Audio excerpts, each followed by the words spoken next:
In the chapter titled, Something Rather Than Nothing, on page 15, I examined the belief that different types of infinite sets can have different sizes. Despite the fact that this idea is widely held in mainstream mathematics, it is completely false. This myth stems from the misunderstanding of the nature of infinite sets and infinity itself. Infinity refers to that which is never ending. For example, an infinitely tall building is one that would extend forever into the sky. No matter how many floors you travel up the building, you would never reach the roof of the building. Conversely, something can be infinitely small.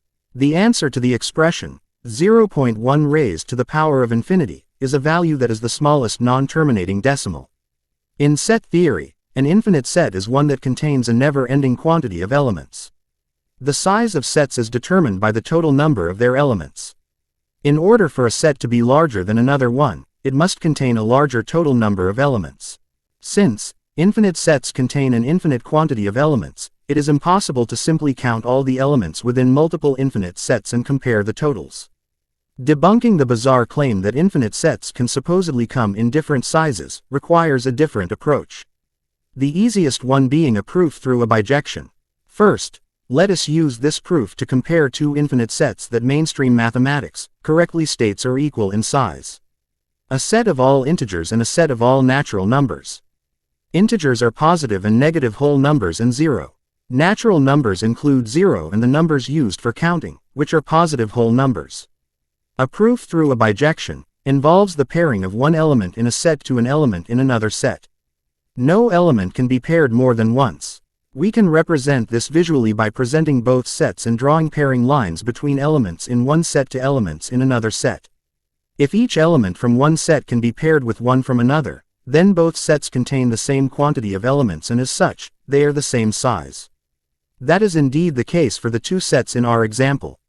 This proves that the set of all integers is equal in size to the set of all natural numbers. Now, let us compare the size of a set containing all real numbers between 0 and 1 to a set of all natural numbers. Real numbers are all the numbers that can be found on the number line. Mainstream cranks will have you believe that the first set is larger than the second set. This can be disproven using the proof through a bijection. It should be noted that when listing down the elements in a set, it does not matter in what order they are arranged. In some cases it can be impossible to list the elements of a set in an order of magnitude. The elements of infinite sets cannot be arranged in descending order. Some cannot be arranged in ascending order either, for example, the set of all integers. Regardless of the arrangement of elements in a set, as long as it contains all the elements that belong in it, the set is correct. Elements in the set of all real numbers between 0 and 1 cannot be written in either descending or ascending order, so we will simply list them randomly. The set is correct just as long as every number is unique and is a real number between 0 and 1. We write the second set below the first one as we did in the previous pairing. We then pair the elements between the sets. As in the previous case, each unique element in the first set has a corresponding unique element in the second set.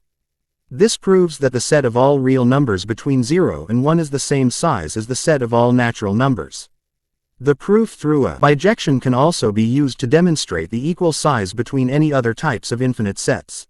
Disproving the bijection requires the identification of at least one element in one set that is not paired with an element in the other set. Georg Cantor's famous diagonalization argument is fraudulent. It only proves that the new element is absent from the listed elements.